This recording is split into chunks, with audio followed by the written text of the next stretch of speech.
Well, we've got a little bit of time before our next pitch session. Big shout out to the HR Tech Alliances team overall. You guys do amazing work. Thank you for everything you do for all of us. And it's a pleasure to be here today. And I want to also give a shout out to the RChilli team, who you'll hear from in this segment. And you'll hear a little bit more about their vision for what we're covering today. And just to throw something in about myself and my passion for this particular topic, I won't say quite how many years I've been in the industry, but it's over 3 decades. And I started in recruiting, working a desk with what became Adecco in Austin, Texas, and was thrown at high volume recruiting out of the gate. That's how I learned. And I did it all manually. So 10,000 hours a week with one of our largest accounts, among other business. So it's very near and dear to me. I'm a TA expert, talent acquisition expert, and work particularly in the HR tech space and with companies like our panel today, who are really specializing in making a difference in the world of recruitment on both the candidate side and the company side. So love hearing from everybody today. We'll have some time for Q&A at the end, and please throw your questions in chat as well. So with that said, LOVEPREET, I think I'm going to turn this over to you to give a little introduction about RChilli and kind of what your vision was for the segment today. What are you seeing in a high volume recruiting, and really where does RChilli fit? So I could start with a brief introduction and maybe share a few slides. Nothing too long and boring, just something to get the intro started.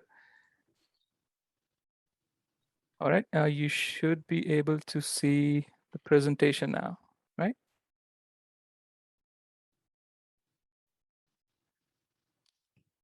Yeah. All right. Perfect. So thanks everyone for this opportunity. Again, such great pitches and a great discussion by Elaine just now. Pretty much summing up everything that there is to talk about from the candidate's perspective, from the employer side, the trends to look out for. And I'll just briefly touch upon, what are the, sort of areas that we're specializing in and how it all started, what I see as our vision going forward to tackle the high volume hiring problem. So we've been in business since 2010. And back then we started with one single product, which is the resume parsing API. And resume parsing, as a quick overview, is the process where you pick up a resume from an applicant and you structure that data and you feed it into an ATS, as simple as that. And we started with that because that's the challenge of the problem we saw back then: automation of applications, and which is true today as well. So it's not only just limited to resumes, it's also people who don't have resumes. You can enable social media plugins, get them to apply with their Google, LinkedIn, whatever. If they don't have a resume, if they don't want to use a login, get them to import their LinkedIn profiles. We can do that. So the idea here is automating the first step of the candidate's application journey, which is helping them to get their data into the system, get them to fill that application form. And if we can do that in like 30 seconds, rather than having them spend 5 minutes, I think that's the goal here. And the next step after they've submitted their application is obviously the job that they've submitted it to. How good do they actually stack up against it, right? How good do they match up? And we do this by giving you search and match APIs that gives you 4 types of matches. 2 I'll talk about from the applicant side, and 2 from the hiring manager side. So when someone applies with their profile to a particular job, so they're interested in finding out, okay, this is my profile. Tell me how good I stack up against this job, if I'm a good match. And if not, show me additional jobs, right? I want to see other jobs that you may have in the system. So these are the 2 things the applicant is interested in. And on the hiring manager side, when they open up a vacancy, they want to see all the applicants that have applied to it and sort through them. Like we talked about, that step of sifting through hundreds of applicants. In some cases, it could be hundreds of thousands. And you could go back and do keyword searches. I highly discourage doing that. So use an AI system that uses the applicant's resume or their complete application, uses your job, and gives you the top matches from it. So it's not supposed to be an end-all be-all solution that these are the only applicants you should look at, but it gives you a good starting point of just based on their application, these are the candidates that are a good fit, and these are the metrics, because we give you a score as well. So this is how they score against it and what this score is based on. It could be based on their skills, how many years they've worked at that job, any competencies that they're listed, or maybe they've not listed, right? And thirdly, once we've given you these matches, if there's some data that the applicant has not provided, we can also enrich that for you, right? So we can help you find their social media information, anything that's publicly available. We're not accessing any databases. We can help you to verify existing data. So we have a marketplace where we have multiple data verification providers. So you could create a workflow that starts with the applicant's profile, they apply, they get a list of job recommendations, and then they can also verify their data and get extra data in pulled into their application. So that, as a quick overview, is what we do. And talking about high volume, of course, if you're talking about hundreds of thousands of applications, thousands of jobs, you need a solution that can get rid of the data entry. That's the bare minimum that you would expect. And after that, it would help if we had a smarter way to go about searching and finding those best matches. Now, you could go back and do keyword searches and or operations, try to find someone based on specific phrases. But the challenge with that is, if you don't have a particular keyword or a phrase that you're searching for in that person's profile, they won't show up. You won't find them. You won't get to them through the database that you have.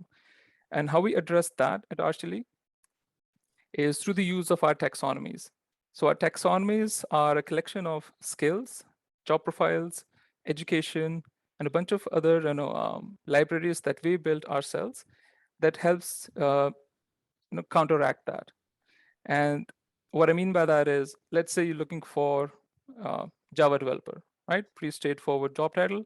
Now, if you search in traditional databases for Java developer, you'll only find a result if the exact words Java and developer are there in the person's profile.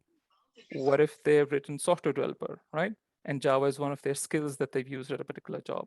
What if they've written some other variant of that skill of that or of that job title? So this is where the power of the taxonomies come in. So we have this relationship of skills and job titles.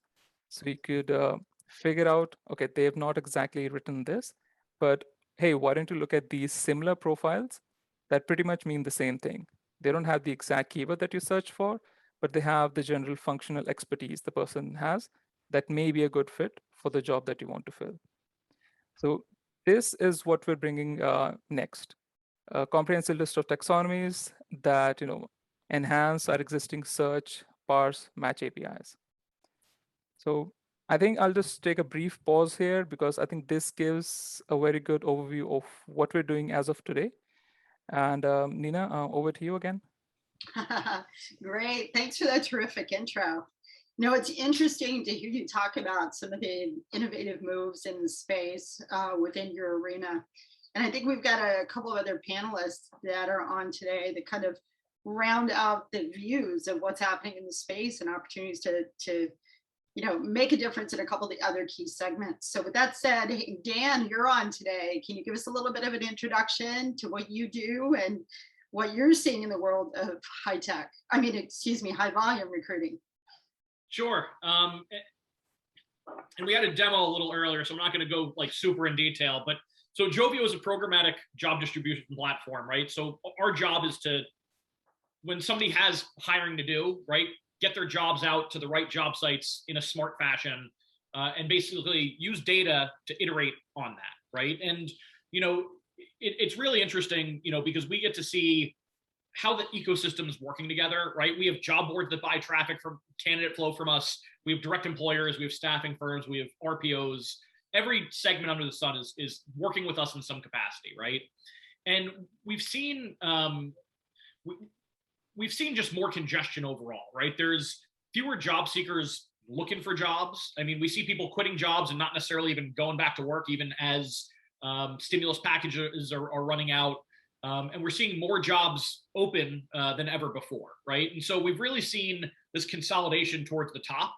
And then at the same time, we have companies like, with everyone working from home, you have companies like FedEx and Amazon just hiring a ton more than they ever have before. Their needs have been exploding, right? And so there's all this competition and just congestion in the marketplace. And so I think a lot of companies are trying to figure out how can they stand out from others other than just like, let me just bid more aggressively into an ecosystem, or let me throw more dollars towards this. Because I mean, let's face it, no one has unlimited budgets, right? Except for Amazon, I guess. But other than them, no one does, right? So, you start seeing like different companies trying to figure out how can I remove friction from the overall ecosystem, right? And in fact, UPS just came out with an article, or not an article, a program, that they're basically making it so that job seekers can effectively get through their hiring process in no time at all, right? Because they have this, this massive hiring need right now before the holiday season, and they want to say, how do I get more people that actually see my stuff actually working for me versus something else, right? And so we're seeing a lot of things like that happen right now. But like I said, I mean, it's harder than ever to figure out where those job seekers live, and I think that live meaning where they're looking for positions and finding them at the right time. And I think that there's just a lot of more competition than we've ever seen before. Yeah, thank you very much, Dan. I certainly do appreciate that. There's somebody asked me recently to give some commentary on trends in the industry, and I just laughed because in my experience over decades, there's more moving parts right now than ever before between the exodus of the workforce, people expecting to change jobs, value systems changing, and then the perpetual thing that we see online, which is a job seeker that's looking for a change but doesn't love the application process, and so they want it to be smooth and quick, yet they often still just hit apply, which kind of perpetuates that black hole concept of not hearing back because we're getting a lot of people that aren't qualified or fit. So what do you see, just curious before I move on, what do you see as the biggest opportunities in the area that you work in? Like, is it that they need to narrow their recruiting focus in and who they're targeting? Do they need to cast a wider net? Are they using technologies that maybe they need to be using something else? I think it's technology that removes the friction and gives you better insight into what's working and what's not, right? So, I mean, if we look at, if we look at who has the best types of funnels, it's where job seekers don't look at the URL and say, I'm not applying to that job, right? Like I remember, years ago, I worked at Indeed and I was their ATS integrations guy. And, I'd have friends all the time say, oh yeah, if I find a job that's on, Taleo, if I see that in the URL, I'm not applying to it, especially from my cell phone, because it's impossible. Like I'm just not even going to apply to it, right? So like we have companies like that are basically making smarter decisions on where they're syndicating jobs. They're making it easier for the job seeker to get through with an RChilli type of product so that, they can automatically parse a resume into an ATS, pre-fill whatever they can. Right. And they use a chatbot on the other end to actually get them through the funnel in a smart fashion, right? And I think that, like I said, the more you can remove the friction, the better. And we even see, companies like UPS and even Amazon, even though Amazon has a bit more difficult apply process, the end of their apply process is actually, hey, as long as you can pass our background check, we actually want to give you, a shift right now for their warehouse positions, right? So everyone's trying to figure out how can I get this person starting right now. And then another piece that's very interesting is also that ghosting after somebody takes a job, which you never heard that before. I was actually talking to a friend that runs a call center, and he told me that an employee of his, this was a few months ago, an employee of his showed up for the first day. The second day didn't show up. He called him. The guy texted him back, and he said, hey, I was talking to my friend and found out I can make more money not working for you and sitting at home than working for you, right? So you have people that you have to engage with differently, and honestly have to give them, a better wage to retain them and treat them better than ever to retain them. So it's all this stuff. It's not just technology. It's also humanizing what you're doing with the job seeker as well. I think that's super important here as well. Yeah, I agree 100%. Those are some really interesting scenarios and trends that you bring up today. And it is that combination of the people touch and the technology. And, You did a great lead in also mentioning chatbots, and we've got another member of the panel today that can talk to us a little bit about that area and the whole world of AI. And that's the team from Impress.ai today, and that's SUDHANSHU. You want to jump in? Yeah, definitely. Hi, everyone. I'm Sud, CEO and co-founder of Impress.ai. So we define ourselves as an accurate hiring company where you can autonomously run interviews. So that's a great lead-in from what Dan was saying just earlier. The great thing about speed is that yeah, you need to be fast, but you still have to be accurate. So you have to follow a solid process. The second thing is, in this environment, you have to be open to hiring people from other industries, which means that you may have to hire people who have never worked in your industry but have the skills. How do you identify those skills? You have to have a robust process. So that's where we come in. We have a product which allows you to build out workflows for various jobs that you're hiring for based on competencies required for the role. And there's an inbuilt process for every role. Now, the important thing here is that the experience is key, right? As again, referring back to what Dan was saying, if a candidate sees a long application form, they can't access it on their phone, or it just doesn't look like good experience, they're going to drop off. No process, no tool works if the experience is bad, because people leave the process. So that's where having an interactive, humanized process, as you said, Nina, that's where tools like ours are becoming more and more widely spread. Fantastic, thank you. That was a great introduction. So LOVEPREET, I think I'm going to throw this back to you again and ask you a little bit about where you're seeing the biggest opportunities in the industry. And looking at that, what do you think employers could be doing better? Where do you think they could use the tools at their fingertips better? Where do you think there are gaps? So that is honestly quite a complicated question, because there's, like I said, various moving parts to it. But I guess the starting point would be going back to what we discussed earlier, respecting the candidate's time, right? Respecting that, they spend quite a lot of time going through your forms, right? And case in point, if it's a teleio, they'll drop off immediately, right? And I think that's what we need to fix first. And once we take care of that, we respect their time, we ensure they have a good experience, we ensure that, like from their perspective, it's just 4 steps. I look at a job ad, I apply, and I expect to be shortlisted and hired, right? But from our side, we have to get through like 12 steps, right? From the hiring manager side. So if we can somehow go through those steps as quickly as possible, as efficiently as possible, get the right data, turn that data into actionable information that would help us make the applicant's journey much faster and better, I think that would be a good starting point. Terrific. Great, thank you. And hey, Dan, what are you seeing in this regard? And in particular, what are you seeing in the world of, say, mobile or anything else that's happening that lets you be more where those candidates are, as you described it?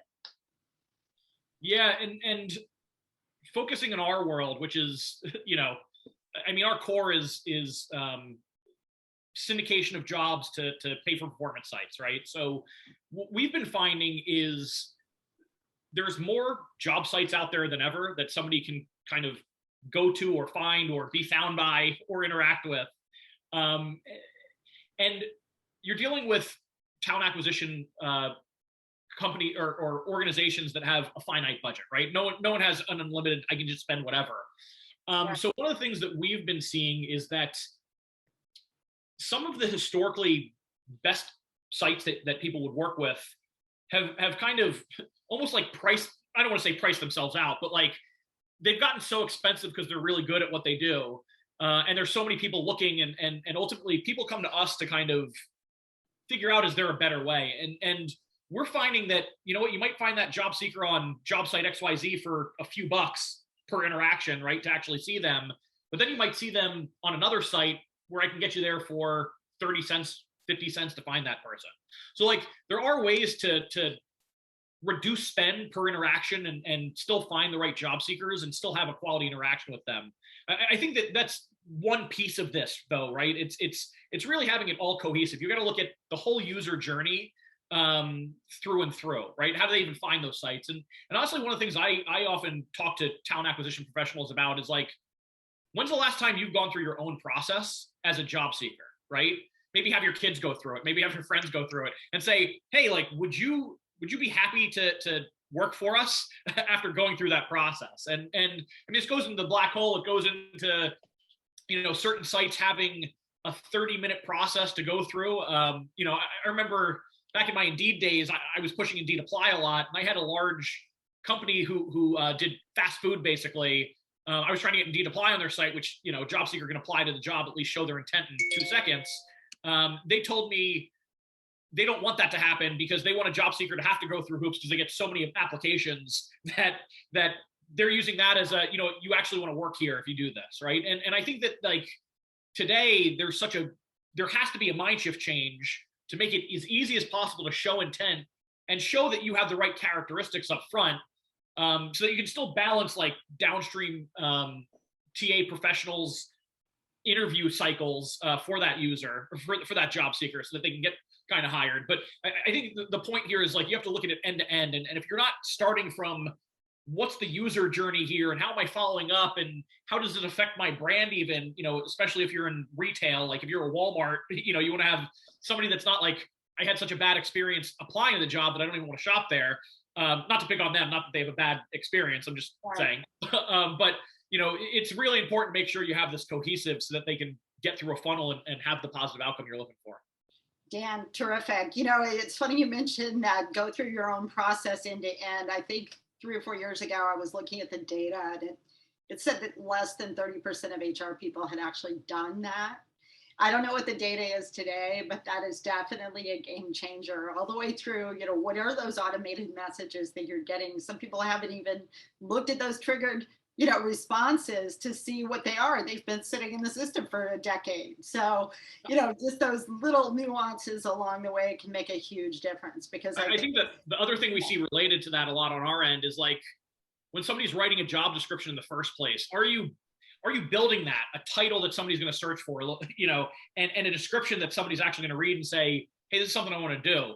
I mean, I've even been guilty of this myself. I'm looking for salespeople. You know, when I was at Simply Hired, what would I do? I'd look at something that somebody before me wrote at Simply Hired, or I'd go steal something that Indeed said and tweak it a little bit. But a lot of these large organizations that have been around for 70 years or whatever, you know, been around for a long time. You have somebody stealing a description, and it's like the same thing for 15 years, and it's really not enticing to the people today, right? And that's another piece that you have to make sure, like, once again, it's end to end, but that's the first thing they see is, like, what's the job description, and then you start kind of getting into even, you know, diversity groups, like how men versus women apply to jobs, right? I've seen some studies where your average guy is going to apply to something even if he has like 1/10 of the requisition or the requirements. And you know, your average woman is going to actually look and say, okay, well, I don't have these 2 or 3. That's not a good fit for me, right? So, like, even writing multiple versions of your job description to make sure everyone that is truly qualified that you want in the door will actually show their intent and is not scared away because of something that really shouldn't be required that you said was. Yes. Thank you, and that's great. One of the things that I really like about what you're talking about is really that end customer focus. You know, with the talent being one side, you know, the internal HR managers and everybody else interacting is another focus for your end customers out there. And, you know, Sud, I think you're looking at this whole space of what's going well, what's working, where are the biggest opportunities, what are the biggest struggles. What do you want to speak to on that, Sud? What do you think the biggest opportunities are right now? Yeah, I think the biggest opportunities, to be honest, are in making the process shorter. So we're talking about certain examples in this panel, of course, of companies who have made that effort. For example, UPS was mentioned, and these are companies that are actually showing the path for the rest of the industry to some extent. That if you want to solve this problem through technology, there is a way, and by keeping the end customer in mind, treating the candidate as a customer, That's where the answer probably lies. And we've got these. I think that's probably the biggest opportunity, expanding that set of technologies to more and more companies, making it more accessible. Companies like you have on this panel, I think that they can help a lot of employers achieve that same outcome. And I think so far, while we're talking about high volume and we're talking about certain roles which have we're talking about warehouse workers, we're talking about retail staff, for example. I actually think that there is a lot of opportunity to have the same high quality experience, fast and slick experience for what you might call as corporate roles, which are traditionally considered much harder to assess for.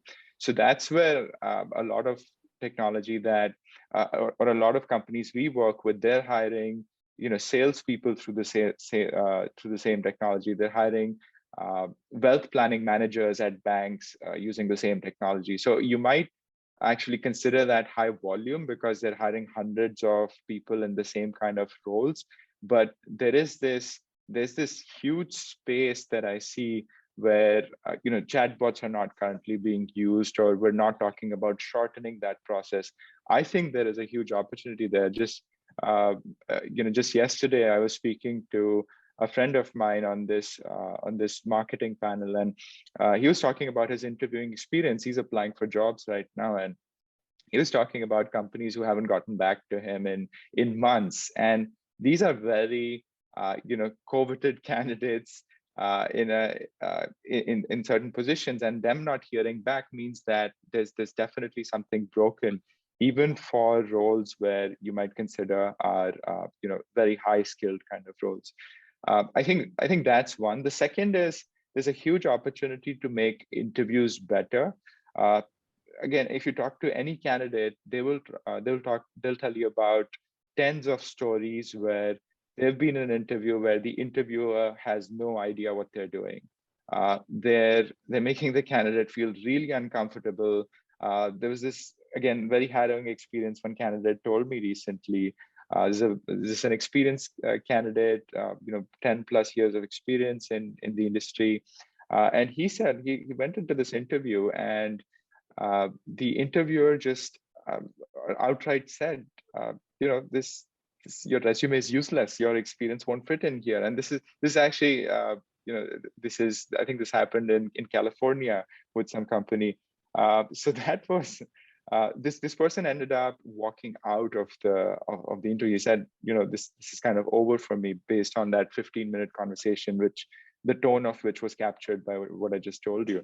So I think there's a lot of opportunity in making interview processes also more consistent, training people in how interviews should be done. There's a huge gap there right now in the market. Tools like ours don't necessarily train people in how to interview, but at least give an automated interview which is going to be consistent and fair for all candidates. So I think there's probably something there that I don't think enough people are addressing in the market. Great, thank you. Agreed. It's interesting listening to y'all talk, and you were all, I'm a Texan, by the way, so I might say a y'all now and then, even though I'm in Boston. So listening to you all speak today on these topics, I know you all see a wide array of hiring companies out there, and you've probably seen it all. I've worked in the industry from, airlines to global education to really every segment, high volume. And what you really said, Sud, was the idea that if you nail it on the volume side and you get a solution that works well on these mass quantities of applicants coming in and all of that good stuff, you can use that technology and process to do, volume, but lower scale volume of specialized skills. And that's super important, especially in fields like, nurse recruiting, where we're seeing huge changes there and a lot of red flags, cybersecurity, technology, all of those types of areas. So, hey, LOVEPREET, I want to ask you, just thinking about my week, I was talking with somebody about, parsing and the candidate side of things. So as a interim CMO and consultant advisor. I'll throw my resume out now and then just to see what's happening in the world of tech. And if that parsing process does not work and I have to go in and update things, it's going to have to be an absolutely amazing company for me to participate after that first step. And I remember just writing something to somebody this week and saying, gosh, that whole front end right now just moves at the speed of light. I was running product development on the business side when we put into play the very first job distributors and parsers on the Monster platform. A lot has changed. So with that backdrop, I was most excited with RChilli when I started learning about your approach to innovation, to partnerships, to your tech stack, and really understanding customer needs as you continue to develop with an eye on the future. What excites you in the world of tech today? What do you think the biggest development opportunities are and spots for innovation? So over the course of several years, we've been seeing a constant shift in what it takes to shortlist someone. What does a qualified profile look like, right? And this changes like more frequently than we could keep up initially, because when we were just using resume for parsing, we were limited to, okay, there's this data the person has provided, we structure it, hand it over to, someone like Joveo and Impress so that they can use that data and build a good UI and candidate experience and then derive value from it. But lately, that's not been enough.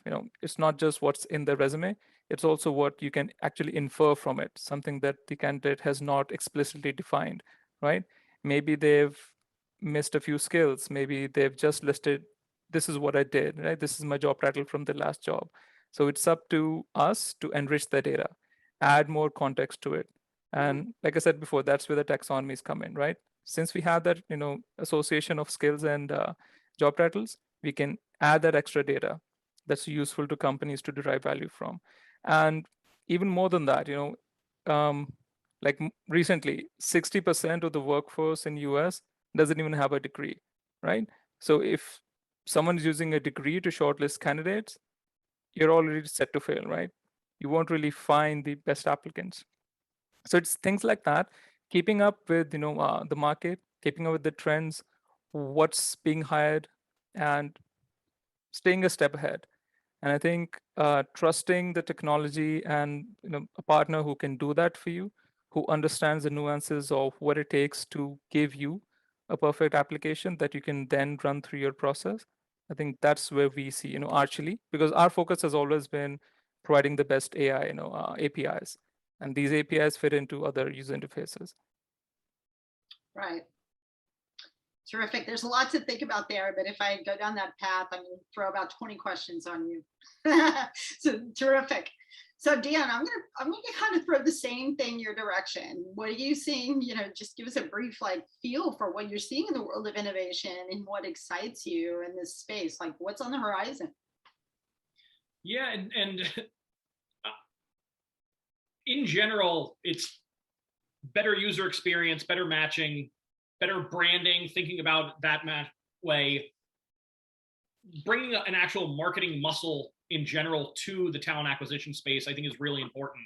I mean, I was talking to actually a dentistry chain earlier this week, and we're sitting on the phone with some marketing people, and they're just blown away about how dysfunctional the funnels typically are in the space trying to get a job seeker to show their intent. They handle the consumer side for the most part. And they're their goal is, let me get them through this funnel as quickly as possible and get them to the office to actually try our products, right? And on the other side, we have, hey, job seeker, jump through hoops to get there, right? So it's very interesting. And I think that the best innovations, regardless of any of these areas, are about thinking about it from a marketing perspective and bringing that to life in our space. But one of the pieces that LOVEPREET actually brought up and kind of touched on, and I think we put it as a generic category of data enrichment. That's actually a piece that I'm very interested in. Mm-hmm. Most specifically, and this kind of goes about what I was talking about certain people applying to jobs that they aren't actually a fit for, and others saying, "Oh, I'm mostly a fit for this, but I'm not going to apply," right? And that's where data enrichment, I think, can actually really help companies. You have certain databases or enrichment programs where it's, hey, if somebody actually has this type of skill, you can transfer that into that type of skill, or it's a different way to say it, right? So all of a sudden you can start getting more matching to job descriptions and job seekers to say, hey, where is that bridging gap? It's partially around getting people to apply to the jobs, but even for like resume databases or products that kind of are a larger search where it's not necessarily a resume database, but talent discovery, I think that's really important for matching and finding people. Like, we're in a real bubble where people are having trouble finding the right person for that job. And I think we're exactly right that you have to sometimes look at somebody from out of industry or that has transferable skills, and data enrichment can get you there. Using it right can really get you there. So I think that's an interesting piece that's like, it's not quite marketing, but it's related. And I think that's an important piece too. Yeah, Dan, I'm glad you kind of built on what LOVEPREET had said in that area. I think that's absolutely huge. I have a kind of a different perspective on the job search process coming from the industry. I feel like I have the kind of the secrets, on that side. Even so, I don't enjoy writing a profile on myself or a resume on myself, right? And most job seekers, they're not experts at it. Some of them have learned to check out keywords and things like that, but to have tools that can really help them with their side of the equation, that's a really huge piece of it. It's that whole world of, the quest to find each other, right? The employers and the job seeker to find each other. So I agree 100%. Sud, what are you seeing in this arena and innovation? What excites you? And I think I'm going to ask you a slightly different question also. What excites you the most about what your customers are doing with your technologies, for example? I can return to that final question probably towards the end of my answer. Okay. But it might sound a bit tangential, but let me give it a shot. So I think two very specific things that I'm excited about: predictive technology, definitely, and that's powered by, RChilli is doing a great job with the taxonomy. I think being able to predict where the skill transfers, how skills go from one industry to another, I think that's going to be critical as industries are evolving. We all know what is happening in the world. Traditional energy industry is transforming into greener energy industries. A lot of people are going to have to move and retrain from one industry to the other. So technologies like this are going to be critical and overall as an economy in the shift that's required. So predictive tech is number one. The second is, I think, what Dan mentioned. We're seeing recruiting becoming more and more like marketing.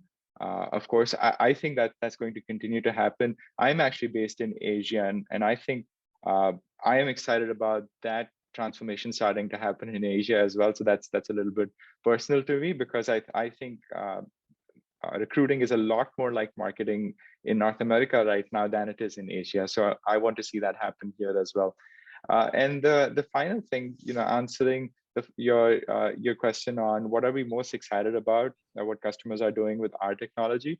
Honestly, the best part of it is that with adoption of more objective technology or more technology like ours, we're seeing customers increase accuracy in their hiring process. And as a overall trend, why that's really exciting to me is because for meeting our diversity goals and for giving everyone equal access to opportunity, we're going to have to make our hiring processes more accurate. It's not going to, we're not going to meet these targets or goals if we continue to stick to traditional interviews, which tend to be, quite prone to biases. I think overall, as the industry moves towards more accurate, more data-backed hiring processes, I think we'll remove more and more barriers to upward social mobility. So that's really what excites me about what customers do with us. By adopting these technologies, they're removing barriers to upward social mobility. So that's why I said it's a bit of a tangent. I might go on. Oh, no, that's terrific. Thank you. Thank you. So, gosh, there's so many questions to ask today, and just kind of looking at trends in the industry. You know, we've got all the changes in the workforce. There's data out that says 55% of people plan to put themselves on the market or to be out there job searching in the next 12 months. There's all kinds of data points all over the place, and those are the ones that are actually speaking up about doing that job search. And I think it's definitely an interesting time. And on the technology side and on the employer side, we continue to hear about the notion of disintermediation, cutting out middleman, job sites, things like that, ways to connect HR directly with the talent, ways to bypass, I don't know, communications, technology, and just go right from a text into setting an interview on a mobile device, things like that. What are you seeing in that kind of communications area? LOVEPREET, is there anything that you're seeing that is coming up with your clients in that area to kind of speed things along even more? I mean, you live in that speed of light space. What are you seeing? And I guess I have a combined question there. I remember mapping out a process flow for one global company that was recruiting from countries abroad and bringing people into the US at times a year. And they had a bottleneck because they couldn't get through their credentialing cycle. So we changed everything and how they did that. It made it easier for people to jump in and do certain tasks. We had process flows all around my friend's basement that we mapped out to look for spots in that process to improve. So think about your biggest, clients that are really doing the most in terms of hiring innovation. Is there a spot in that process that you think they could do something better that would make a difference in time to hire, time to start?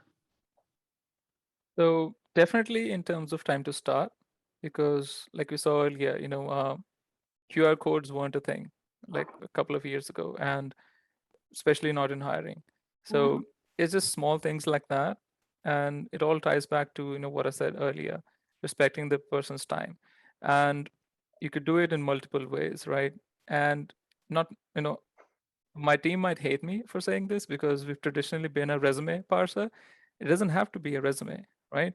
It could be your online profile. It could be maybe not a form that takes 30 minutes, maybe a form that takes 5 minutes. Get them to list their top skills. Get them to list their most recent job titles, right? And you can build a profile just from those specific keywords like 10 or 12. And that's where the technology is going. You don't need a resume or a profile to be able to get employed, right? And you don't need to go through an application process. You don't even need to be on a laptop, on a screen, and you can just email a resume in, right? If you have one. So it's things like that that take away the barrier to entry.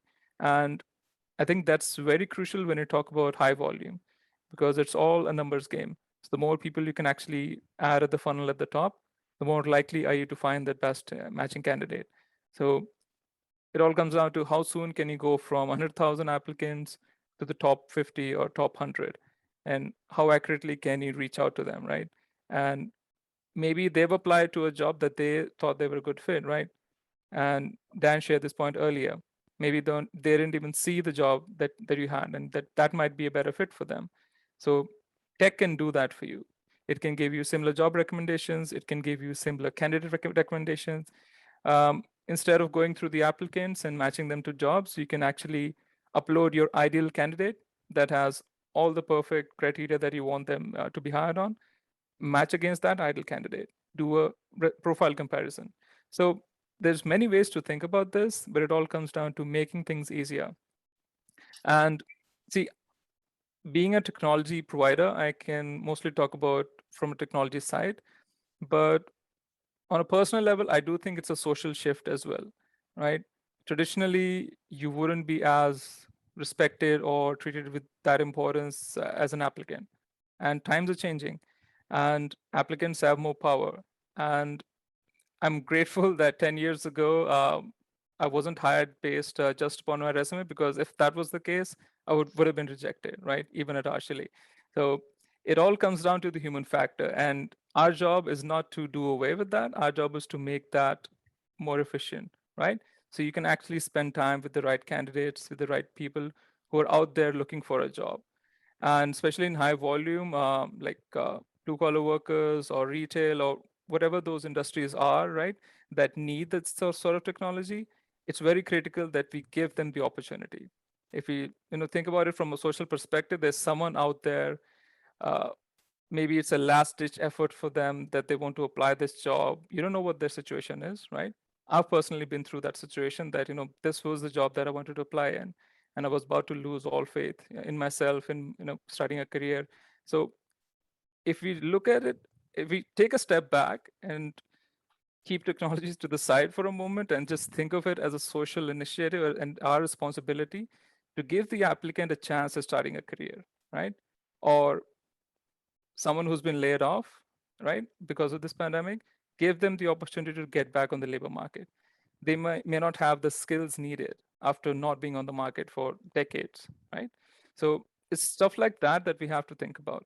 And of course, technology can only fix one part of it, but you do have to accept some sort of responsibility that it's our job. At least I do, right? That's why I'm always after my team. Okay, this is the AI that we're working on. Is it good enough to hire the best applicant? If it's not, you just cost someone their job. I think we have to take it that seriously.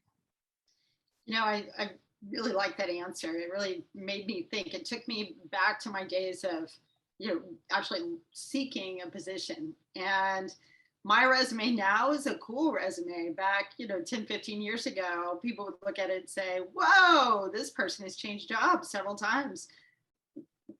We sold companies, we were acquired, it all had a flow and a rhythm, but I had to get in the room and at the table. And back in the old days, it was a little more challenging to jump over some of those hurdles. That's definitely becoming easier. And one of the things that you touched on that got my attention was what I'll paraphrase as kind of the express interest in a company concept, or kind of put your hat in the ring for future positions. In the world of marketing, on my side of that side of it, although I do the employer side also, the idea of owning that email address, owning that way that you can actually communicate back out with the talent over time is gold. And you kind of touched on that idea that it doesn't have to be an actual complete resume. It can be a candidate profile.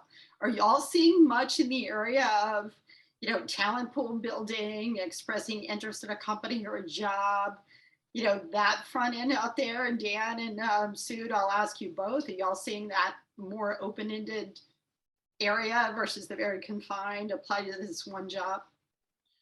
Yeah, and we've seen certain companies are embracing it more than historically. I think historically it's been next to no one, frankly. Like, you might have an ATS that has a talent community feature, but you don't actually do anything with it. We're starting to see people do more with it, at least. But it's still, honestly, in my experience, a fraction of the overall pie of companies out there actually using talent community. We have seen some of our more successful clients, and this is rare. We typically don't host sites for companies, but we do have a few that we do that for. And we'll actually have we'll have an entry point where a job seeker will apply to a job, and we might notice, hey, with that resume, you don't seem like a good fit for this, but like 95% of what you have on your resume is actually the perfect fit for this other job. So we'll actually shoot them a triggered email saying, hey, what about this job? Would you like to apply to that? And we actually see those types of re-engagements help a ton. So it's not quite talent community. It's not the same entry point that is typically, hey, just apply in general and then we'll figure it out. But it is at least trying to figure out, let's go find the right match for you within this company. And I think a lot of people ignore what they already have, which is, hey, we've been online for 30 years or whatever it is. We have this massive database of candidates that at some point said, I'd be interested in working for you in some capacity. And even what the resume was, if it's fresh, or even enriching what you already have and then figuring out, hey, could they be better for something now that's different, or that role? I mean, that's a real missed opportunity for most companies. I would agree with that. It's interesting you bring that up. I remember having pizza parties just to go through our database, or back in the old days, our file drawers of applications, to be able to run through that versus throwing fresh money, recruitment dollars at, putting it out there. So I think finding that balance of looking at the gold mine that you have right there of people that have just applied and where they might fit is a really a really big point. Sud, what do you have to add to this last kind of bucket of questions here and thoughts? Yeah, it's interesting, Nina, because while I was just thinking that this question might come to me, I wrote down talent pooling, and you already mentioned that. So yeah, we're seeing a lot of clients and employers in general finally focusing more on employer branding. They realize that even larger brands have not got that attraction anymore when it comes to startups who are attracting a lot of funding. They're always in the news, and there are all these people who used to want to work for the largest brands, the listed companies, are now wanting to go to startups because of all that buzz that's generated. So these companies are realizing they need to rebrand themselves to candidates. I was just talking to a bank this morning, and they were saying that we want to let candidates know that we are actually a really good employer for tech talent as well. So we're seeing some of that thinking come across. I think it's a great market for candidates. I think we're in this period of compression where outside of this compression period, we're going to see a lot of new innovation come out in terms of candidate experience, because everyone's trying to remove barriers to entry for candidates. A lot of companies that we talk to are starting to talk about feedback, how they can add value to candidates. So if a candidate, and this is true for many large companies that we mentioned in the talk today, a lot of candidates who are interviewing with them, who are applying for jobs with them, maybe they're customers as well, very likely, right? If someone's applying to work at Walmart, they likely shop at Walmart too. So they're talking about making sure that the experience is good. They can give that candidate feedback about what worked for them, what didn't work in the hiring process.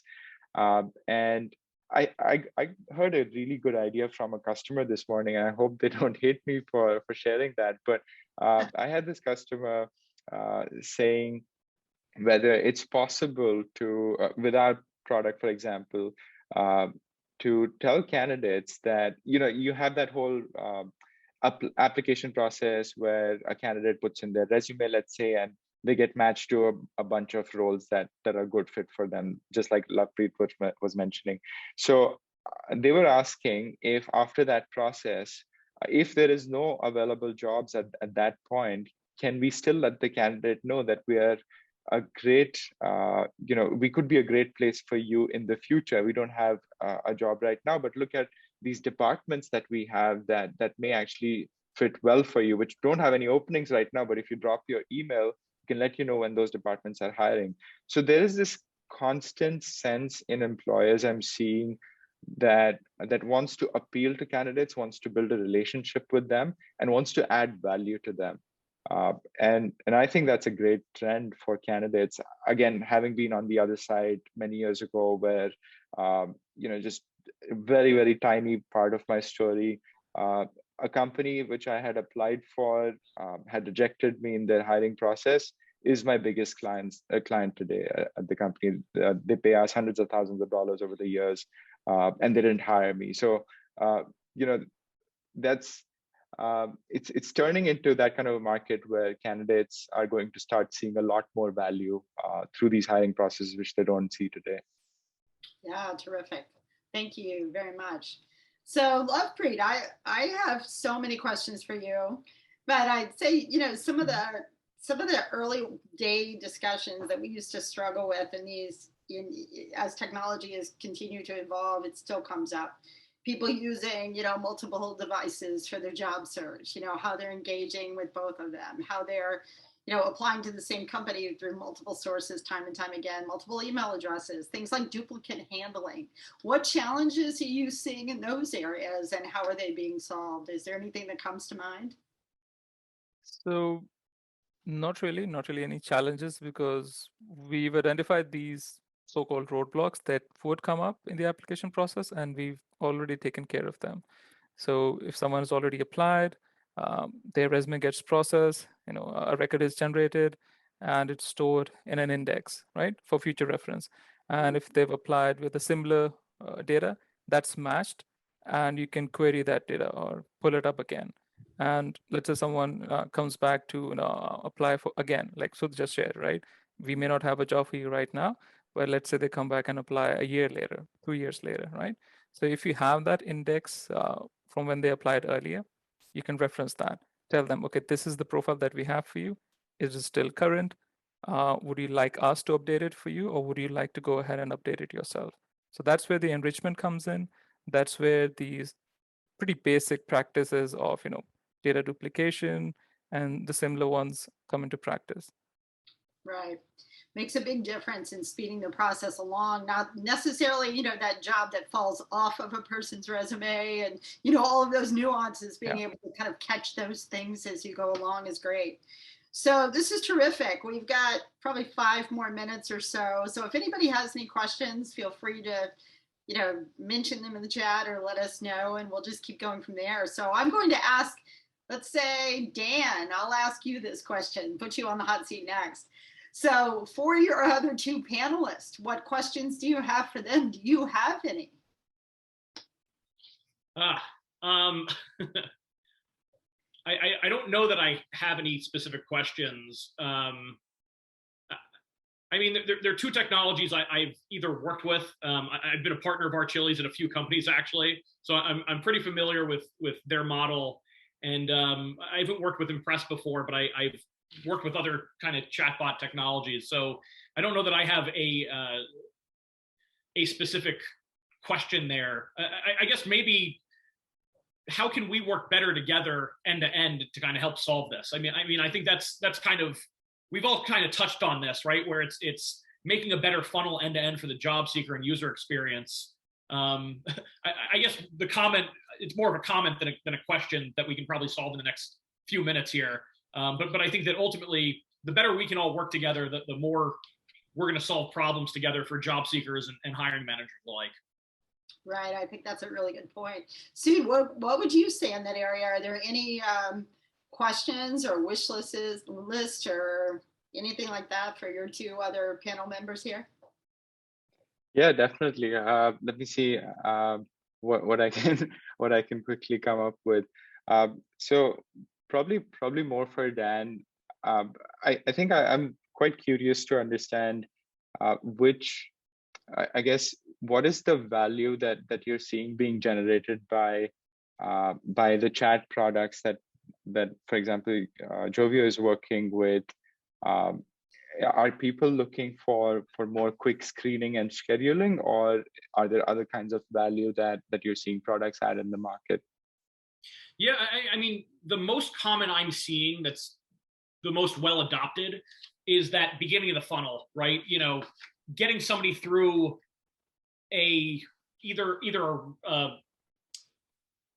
an easy screening process that's similar to what an apply process is, so almost like mapping into that, but making it a little more human. Yeah, I know it's chatbot, but it's more human than just filling out a piece of paper and asking the same question 10 times. You have others that will also do almost like the first line of interviewing as well. And honestly, the more adoption I've seen has been really on the lower barrier to entry jobs. So I actually thought it was really interesting that you were like, what, that's not the only use case here. We can actually do the first round at least of interviews for some more technical roles or higher level business type roles, which I mean, I think that's totally interesting. And I think the other piece that people that embrace chatbot technology care about is removing bias in general, right? Like I even think about my own interview process. Like I'm hiring client service people, sales people, business development people. And it's like, hey, let's all go interview this person. And then at the end, you're like, okay, what'd you think? And they're like, oh, they were good. And it's like, well, what questions you ask? And shame on us. I sometimes think the HR tech people are the worst at the process we're praising here. But honestly, like the more you can just take out the bias, and sometimes that's even like removing the person's name, saying, hey, I have no idea if this is male, female, what diversity group they're in, and this person on paper looks great, and they answered all the right questions, so let's move them forward, right? I think that those are the types of things that chatbots can do exceptionally well that honestly, live interviews kind of hurt sometimes. So Dan, so thank you very much for adding that. And LOVEPREET, we've got maybe 1 minute left. So I want to first of all thank the whole panel for being here and everybody that's attended today. RChilli, HR Tech and Alliances. LOVEPREET, why don't you close this out for RChilli today? Sure. And just touching on what Dan shared, so removing PII is something we identified when we first started building out our match engine. So we identified it years back. So that's not something that you usually require, to match a person on. And I think that's the starting point of removing bias. Doing away with data that's not needed, that's unnecessary, that would in turn, skew up the results and avoid a person being hired who's, the best fit for the job because of reasons that are biased. I think that's a politically correct word to use. So I think in terms of technology, it's critical that we keep evolving. We understand the market, where it's going, what do the applicants need, what does the hiring manager need, how is the market shaping up, and we prepare our tools not for something that's going to happen a year down the line, but maybe 2 or 3 years down the line. I think that as a technology builder and provider, I think that's critical for us. And another thing that I think is more of a personal opinion than my company's is having a mindset of always being helpful, right? And I think that's why I've stuck around with RChilli for 10 plus years now, because I truly believe in the ability of RChilli to help applicants get the best jobs, so that because I've related with my personal experience, right? I've been in that position, struggling for money, trying to get placed, because someone somewhere is applying for a job that they depend on being hired to, so they can bring that daily wage back home. So I think if we think about that in a sense, and it's just a personal opinion, so nothing affiliated with RChilli. So I think that'll help us go a long way. Wonderful. Well, thank you everyone for joining us today. Please connect with all the panelists and me on social media and all those great places in here. And I'll throw this back to the team to continue the rest of the conference. Enjoy the day today.